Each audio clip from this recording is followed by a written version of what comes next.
नमस्कार, ठाणे वर्तमानमध्ये मी नितीन बोरसे आपलं पुन्हा एकदा हार्दिक स्वागत करतो। सादर करीत आहोत आजच्या ठळक बातम्या। मीरा रोड परिसरामध्ये बोगस कॉल सेंटर्सवर ठाणे पोलिसांनी धाड घातल्यानंतर आता या प्रकरणाची व्याप्ती खूप मोठ्या प्रमाणात असल्याचं निदर्शनास येत आहे। आंतरराष्ट्रीय पातळीवर या संपूर्ण प्रकरणाची व्याप्ती असल्याचं निदर्शनास येत आहे। त्यामुळेच अमेरिकेची पोलीस एजन्सी असलेल्या फेडरल ब्युरो ऑफ इन्व्हेस्टिगेशनच्या अधिकाऱ्यांनी ठाणे पोलिसांची भेट घेतली आहे। या संपूर्ण प्रकरणाचे काही सूत्रधार अमेरिकेत आहेत असा दाट संशय ठाणे पोलिसांना येत आहे। त्यामुळे आता FBI आणि ठाणे पोलीस या संपूर्ण प्रकरणाचा संयुक्तरित्या तपास करणार आहेत। या संदर्भात ठाणे पोलिसांकडे जी माहिती आहे आणि जी तपासामध्ये बाधा येऊ शकणार नाही अशी माहिती ठाणे पोलिसांच्या वतीने FBI ला देण्यात आली आहे। त्याचप्रमाणे FBI कडून देखील ठाणे पोलिसांना काही इनपुट्स मिळाले असल्याची माहिती ठाणे पोलीस आयुक्त श्री परमवीर सिंह यांनी दिली आहे। ठाणे पोलीस ही संपूर्ण माहिती आदानप्रदान करणार आहेत। या संदर्भात काही जणांना अमेरिकेत देखील अटक करण्यात आली असल्याची माहिती पोलिसांच्या वतीने देण्यात आली आहे। अनेक अमेरिकन नागरिक आजही या संदर्भात ठाणे पोलिसांशी संपर्क साधत असल्याची माहिती पोलीस आयुक्त परमवीर सिंह यांनी दिली आहे। या संपूर्ण गुन्ह्यामध्ये सूत्रधारांनी जो काही पैसा प्रॉपर्टी खरेदण्यासाठी वापरला आहे ती प्रॉपर्टी जप्त केली जाईल अशी माहिती आयुक्तांनी दिली आहे। सागर ठक्कर याचा पोलीस शोध घेत असल्याची माहिती देखील आयुक्तांनी दिली आहे। या संपूर्ण प्रकरणामध्ये 2000 पेक्षा जास्त जण इन्व्हॉल्व असल्याची माहिती देखील या संदर्भात देण्यात आली आहे। गुडगाव त्याचप्रमाणे नोएडा परिसरामध्ये अशा प्रकारचे काही कॉल सेंटर सुरू होते। अहमदाबादमधले कॉल सेंटर बंद पडले आहेत। त्यामुळे हे संपूर्ण देशव्यापी नेटवर्क असल्याची माहिती पोलीस आयुक्तांनी दिली आहे। या संदर्भात पोलीस आयुक्तांनी नुकतीच एक पत्रकार परिषद घेतली। या पत्रकार परिषदेतले काही मुद्दे आम्ही आपल्यापर्यंत घेऊन येत आहोत। बताया कि जो FBI की टीम आई थी, आपको एजेंट आए थे, क्या बातचीत हुई, क्या नाम उनका, क्या डिटेल? FBI से ऑफिशियल आए थे, उन्होंने हमसे चर्चा करी। ये स्कैम कितना बड़ा है, अमेरिका में किस स्केल पे चलता है उसके बारे में उन्होंने हमको बताया। और उन्होंने ये भी कहा कि जो हमारा केस है फर्स्ट ऑफ इट्स काइंड है दुनिया में, इंडिया में। एंड इस केस से बड़ा डेंट हुआ है, बड़ा जो इस प्रकार के नेटवर्क ऑपरेशन चलता था, इलीगल काम चलते थे, उसमें बहुत बड़ा डेंट किया है ठाणे पुलिस ने। और ओवरऑल इससे अवेयरनेस भी लोगों में बढ़ी है। इस केस की वजह से हमारे देश की इमेज भी इम्प्रूव करने में मदद मिली है। और ओवरऑल काफ़ी अप्रिशिएटिव थे जो हमारा केस है, हमारा जो काम है, जो हमने पूरा अब तक बस्ट किया है उसके बारे में। सर, किस तरह की जानकारियां आप लोग साझा कर रहे हैं? FBI से या FBI से कुछ जानकारी मिली है आप लोग कुछ, किस तरह का? उन्होंने कुछ जानकारी हमसे अवश्य शेयर करी, कुछ बताया उन्होंने इस प्रकार के नेटवर्क किस प्रकार से चलते हैं, किस स्केल पे चलते हैं। हमने भी जो शेयर करने लायक जानकारी थी उनसे शेयर करी, बट इस प्रकार से कि हमारा इन्वेस्टिगेशन की सैंक्टिटी डिस्टर्ब ना हो उसको ध्यान में रखते हुए हमने कुछ जानकारी उनसे अवश्य शेयर की है। और इस प्रकार का जो पूरा एक नेटवर्क था जिसका जो अमेरिकन एंड था, हमारा ऐसा विश्वास है कि कुछ साथी इनके अमेरिका में भी हैं जो कि इस नेटवर्क में इनकी मदद करते थे। उनके बारे में भी जानकारी निकालने के लिए उनसे मदद मांगी है हमने, और उन्होंने प्रॉमिस किया है कि इसके बारे में वो जितनी जानकारी उनके पास है उनके कंट्री में अवेलेबल है, और जो हमारे क्लूज़ के बेसिस पे वो आगे जानकारी मिलेगी वो अवश्य हमसे शेयर करेंगे। विशेषकर जो पेमेंट ट्रेल था, पैसा किस प्रकार से जमा किया जाता था, किस प्रकार से ट्रांसफ़र हो रहा था, उसकी जानकारी भी वो हमसे शेयर करेंगे। और हमको भी जो जानकारी मिलेगी पेमेंट ट्रेल के बारे में वो हम उनसे अवश्य शेयर करेंगे। बिकॉज कल्प्रिट को नैप करने के लिए जो इसका मनी ट्रेल है उसे ढूंढ निकालना और कर्ब करना बहुत ही आवश्यक है। कुछ लोग वहाँ पकड़े भी गए, अरेस्ट कुछ लोग पकड़े भी गए। उन्होंने जानकारी दी कि इस प्रकार के कुछ लोग अभी तक अमेरिका में अरेस्ट हुए हैं, और कुछ लोग उनके रडार पे अवश्य हैं। एक सेकेंड, इसमें मत दिया करो। इसी स्कैम से जुड़े कि अलग? इस स्कैम की उनको जानकारी डायरेक्टली नहीं थी, लेकिन इस प्रकार का कार्य करने वाले, इस प्रकार का स्कैम करने वाले कुछ लोग उनके पास पहले अरेस्ट हो चुके हैं या उनके रडार पे इससे पहले थे। और इस प्रकार की और कुछ नई जानकारी उनको मिलेगी तो हम अवश्य शेयर करेंगे। और अगर किसी देश के दूसरे भाग के बारे में उनको जानकारी मिलती है तो हमने बोला कि बेटर रहेगा कि उस एरिया के जो कमिश्नर्स हैं या जो भी इंचार्ज हैं पुलिस के, उनसे डायरेक्टली वो संपर्क करेंगे।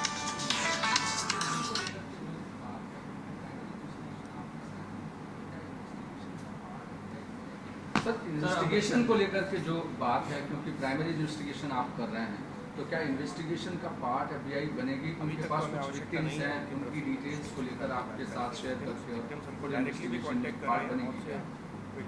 अभी तक तो हमें आवश्यकता नहीं है उनकी तरफ से कुछ इस प्रकार की जानकारी की। विक्टिम्स हमको डायरेक्टली भी कांटेक्ट कर रहे हैं। बहुत से विक्टिम्स ने मेल के थ्रू या कॉल्स के थ्रू हमको कांटेक्ट किया है, और भी हमें विश्वास है कि और लोग हम डायरेक्टली कांटेक्ट करेंगे। लेकिन हमारा बेसिक इन्वेस्टिगेशन यहाँ है, हमारे पास भरपूर एविडेंस है, टेक्निकल एविडेंस है, डायरेक्ट एविडेंस है, वीडियो ऑडियो की हमारे पास एविडेंस है, विटनेसेस हैं जो कि वहाँ काम कर रहे थे लेकिन डायरेक्टली इस प्रकार के गुने में इन्वॉल्व नहीं थे। तो सब प्रकार की जानकारी हमारे पास है, और लेकिन अगर हमें आवश्यकता पड़ी तो उनसे डेफिनेटली हम उनसे कॉपरेशन मांगेंगे। यूएस में कुछ एक साल पहले दीपिका पटेल और आकाश पटेल के नाम लेके 2 लोगों को अरेस्ट किया था, सेम इसके लोग पैसा बेचते थे, उससे कुछ कनेक्शन है? अभी तक हमारी जानकारी में नहीं है, हम देखेंगे, जानकारी निकलती है तो अवश्य आगे इस पे तपास करेंगे। सर, जो एक्यूज है, मेन एक्यूज है ठक्कर, वो क्या एक और स्पेशल मूवी आती थी, मूवी से प्रेरणा लेने के बाद उसने पूरे रैकेट को पूरा हो गया। इस प्रकार की जानकारी हमने भी प्रेस में पढ़ी है कि वो कुछ मूवी से इंस्पायर्ड था और कुछ उसको पहले का अलग तरह का काम करता था, या उसने कोई महंगी कार खरीदी अपनी गर्लफ्रेंड को दी। हमारी जानकारी में अभी तक ऐसा नहीं है, लेकिन अगर क्राइम की प्रोसीड का पैसा था और उस पैसे को कहीं इन्वेस्ट किया गया लग्जरी आइटम्स में, या कहीं घर खरीदने में, या विदेश में प्रॉपर्टी खरीदने में, या कहीं पार्क करने में, तो अवश्य ही वो उस जानकारी के बेसिस पे हम आगे की कार्रवाई करेंगे कि वो प्रॉपर्टी को सीज करने की या जो भी मूवेबल प्रॉपर्टी है, कार है या कुछ है, उसको अवश्य सीज करने की कार्रवाई हम करना चाहेंगे।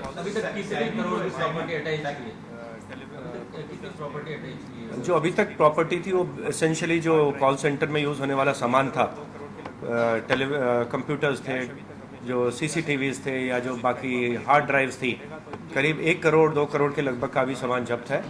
कैश अभी तक हमने जब्त नहीं किया है, लेकिन अब इनका एक बार मनी ट्रेल जब हमको मिलेगा तो इनके मनी ट्रेल के बेसिस पे कहाँ इन्होंने पैसा पार्क किया है उसको हम सीज करना चाहेंगे, या उस पैसे से जो भी इन्होंने आगे प्रॉपर्टी मूवेबल या इमूवेबल खरीदी है उसको जब्त करना चाहेंगे। सागर ठक्कर नाम का व्यक्ति, ऐसा एक व्यक्ति है जिसको हम ढूंढ रहे हैं इस केस में। वो प्रोमिनेंट जो इसमें 4-5 आरोपी जिनको ढूंढ रहे हैं उनमें से एक है, और फिलहाल ऐसी जानकारी है शायद वो इंडिया में नहीं है। हम उसको ढूंढ रहे हैं, हमने इमिग्रेशन से भी जानकारी शेयर की है, और हमें विश्वास है जल्दी उसे हम नैप कर पाने में सफल होंगे। हमने इमिग्रेशन को इन्फॉर्म कर दिया है इसके बारे में। हम 4-5 ऐसे प्रमुख आरोपी हैं जिनको ढूंढ रहे हैं, उनमें से एक सागर ठक्कर भी है। नहीं, इस प्रकार की जानकारी हमारे पास नहीं है, हमारे इन्वेस्टिगेशन इस प्रकार का कुछ सामने नहीं आया। गिरफ्तारी अभी तक सिर्फ 72 लोगों की है या आंकड़ा बढ़ा है? अभी उतनी ही है, आंकड़ा बढ़ा नहीं है, लेकिन बढ़ने की अवश्य चांसेस हैं और जल्दी ही बढ़ेगा ये आंकड़ा। कितने हैं अभी? नाम तो ज़्यादा होंगे, आरोपी शायद ज़्यादा होंगे।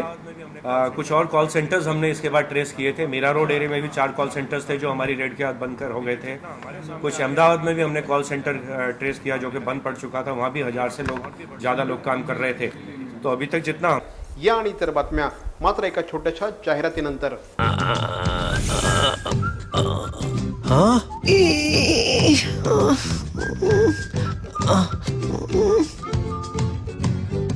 To do the DTH recharge immediately, just click on TJSP Smart Money. Enter your MPIN. Go to Merchant Payment. Select DTH Recharge, Service Provider, your account number, the money you want to transfer. Select your account, enter transaction PIN. And it's transferred.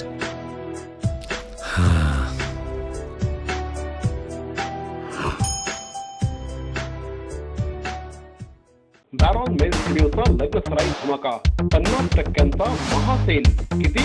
50% महासेल. हो, कुठलाही कपड्यांवर चक्क 50% off. Baron men's studio, Amantran hotel जवळ, जिल्हा परिषदेसमोर, station road, Thane. दूरध्वनी 022-2530-4837. Baron men's studio. Kitty charitable trust द्वारा हृदय रुग्णांसाठी एक अनोखी भेट. Care wellness EECP centre. हृदय रुग्णांना वरदान ठरणाऱ्या EECP थेरपीद्वारे अँजिओप्लास्टी आणि बायपास टाळा. केवळ 1 महिन्यांची थेरपी. USA FDA प्रमाणित अत्याधुनिक उपकरणाद्वारे मिळवा सुदृढ हृदय आणि आनंदी जीवन. Care wellness EECP centre. एक मराठा लाख मराठा अशा प्रकारचा नारा देत संपूर्ण महाराष्ट्रामध्ये सध्या मराठा समाजाचे मूक मोर्चे निघत आहेत. अशाच प्रकारचा मोर्चा उद्या ठाणे शहरामध्ये निघणार आहे. या मोर्चाला 20 लाखाहून अधिक मराठा नागरिक सहभागी होतील अशी माहिती मराठा समाजाच्या वतीने देण्यात आली आहे. काल या संदर्भात जनजागृती करण्यासाठी एका बाईक रॅलीचं आयोजन करण्यात आलं होतं. मोठ्या संख्येने युवक या संपूर्ण रॅलीमध्ये सहभागी झाले होते अशी माहिती मराठा समाजाच्या वतीने देण्यात आली आहे. ठाणे शहरातील गायमुख, माजीवडा, घोडबंदर रोड परिसरामध्ये या रॅलीचं आयोजन करण्यात आलं होतं. भगवे झेंडे हातामध्ये घेऊन कुठल्याही प्रकारच्या घोषणा न देता मोठ्या संख्येने युवक या रॅलीमध्ये सहभागी झाले होते. 16 तारखेला जो एक मराठा लाख मराठा हा पूर्ण ठाणे जिल्ह्यातून मोर्चा होतोय आणि या मोर्चासाठी ऑलरेडी सगळं नियोजन झालेलं आहे. फक्त जनजागृती रॅली, बाईक रॅली आज आम्ही काढली. 16 ऑक्टोबर रोजी निघणाऱ्या मराठा क्रांती मोर्चासाठी ठाणे वाहतूक पोलिसांनी वाहतुकीचं नियोजन केलं आहे. या दिवशी सायंकाळपर्यंत ठाणे रेल्वे स्थानक पश्चिम येथून कोणत्याही बसेस सुटणार नाहीत. त्याऐवजी त्या ठाणे पूर्व कोपरी स्थानकावरून सुटून ब्रिजवरून आनंदनगर आणि पुढे 3 हातनाका उड्डाणपुलावरून जातील अशी माहिती देण्यात आली आहे. 3 हातनाका, मल्हार सिनेमा, गोखले रस्ता, मुस चौक, टॉवर नाका आणि जिल्हाधिकारी कार्यालय हा मार्ग सकाळी 8 ते सायंकाळी 8 वाजेपर्यंत सर्व प्रकारच्या वाहतुकीसाठी बंद ठेवण्यात येईल. नवी मुंबईकडून येणाऱ्या सर्व प्रकारच्या बसेसना शिवाजी चौक, कळवा येथे क्रिक नाक्याकडे प्रवेशबंदी असणार आहे. या बसेस शिवाजी चौकाला वळसा घालून पुन्हा नवी मुंबईच्या दिशेने परत जातील. बोरिवलीकडून येणाऱ्या बसेसना तत्वज्ञान सिग्नलपासून पुढे कापूरवाडी सर्कलच्या दिशेने प्रवेशबंदी करण्यात येत आहे. मॉडेल चेकनाका येथून येणाऱ्या सर्व प्रकारच्या बसेसना रहेजा कॉम्प्लेक्स सिग्नलपासून पुढे 3 हातनाक्याच्या दिशेने प्रवेशबंदी असणार आहे. वंदना बस स्थानक आणि खोपट मध्यवर्ती बस स्थानक येथील सर्व बसगाड्या खोपट सिग्नल ते कॅडबरी जंक्शन मार्गे जातील. नाशिक घोडबंदरकडून येऊन 3 हातनाक्यावरून उजवं वळण घेऊन मॉडेला चेकनाका मार्गे मुलुंडकडे जाणारी वाहने 3 हातनाका पुलावरून आनंदनगरकडे जाऊन U-टर्न घेऊन नाक्यावरून डावे वळण घेऊन मुलुंडकडे जातील अशा प्रकारची माहिती वाहतूक शाखेच्या वतीने देण्यात आली आहे. अहो, आपण आपलं घर स्वच्छ, सुंदर, नेटनेटकं ठेवतो ना, मग आपण आपल्या शहराच्या बाबतीत उदासीन का? आपलं शहर स्वच्छ, सुंदर आणि नेटनेटकं ठेवणं ही आपली जबाबदारी आहे, हो ना? मग उचला फोन आणि विना परवाना होर्डिंग्स, बॅनर्स कुठे दिसले तर 1800-222-108 या टोल फ्री क्रमांकावर कळवा. त्याची दखल त्वरित घेतली जाईल. लक्षात घ्या, आपला छोटासा सहभाग आपलं शहर स्वच्छ, सुंदर आणि नेटनेटकं बनवू शकतो. ठाणे महानगरपालिकेच्या वतीने 1 ते 23 ऑक्टोबर या कालावधीमध्ये स्वच्छ ठाणे ही मोहीम राबवण्यात येत आहे. या मोहिमेअंतर्गत आज महानगरपालिका आयुक्त श्री संजीव जयस्वाल यांनी महानगरपालिकेच्या प्रशासकीय अधिकाऱ्यांच्या समवेत कचराळी तलावाची साफसफाई केली. आगामी 23 तारखेला महानगरपालिकेच्या वतीने या स्वच्छता मोहिमेची सांगता दादोजी कोंडदेव स्टेडियममध्ये होणार आहे. यावेळेस एका मोठ्या कार्यक्रमाचं आयोजन करण्यात आलं आहे. जास्तीत जास्त ठाणेकरांनी या स्वच्छता मोहिमेमध्ये सहभाग घेऊन ठाणे शहर अधिकाधिक सुंदर करण्याच्या दृष्टीने प्रयत्न करावा असं आवाहन महापालिका आयुक्त श्री संजीव जयस्वाल यांनी केलं आहे. त्यामध्ये 1 ऑक्टोबरपासून आपण वेगळं ठिकाण आणि वेगळं मोहीमच्या अनुषंगाने आपण स्वच्छता मोहीम या शहरामध्ये राबवतो आहे. आणि आजचा जे दिवस होता ते शहरातील तलाव आणि शाळाच्या स्वच्छता अन्वये सुरू करण्यात आले होते. आज आमच्या कार्यालयाच्या परिसरामध्ये कचराळी तलावच्या ठिकाणामध्ये पण सकाळपासून आमचे सर्व लोक साफसफाई आणि स्वच्छतेच्या मोहीम हातामध्ये घेतलेल्या आहे. तर मंडळी, या होत्या आजच्या ठळक बातम्या. आमचा पत्ता ठाणे वर्तमान, Dadoji Konddev stadium, shop number 16, Khatan road, Thane पश्चिम. दूरध्वनी क्रमांक 9820939420. तर मग पुन्हा भेटू उद्या याच वेळी याच ठिकाणी ठाणे वर्तमानमध्ये. तोपर्यंत धन्यवाद. जय हिंद, जय महाराष्ट्र.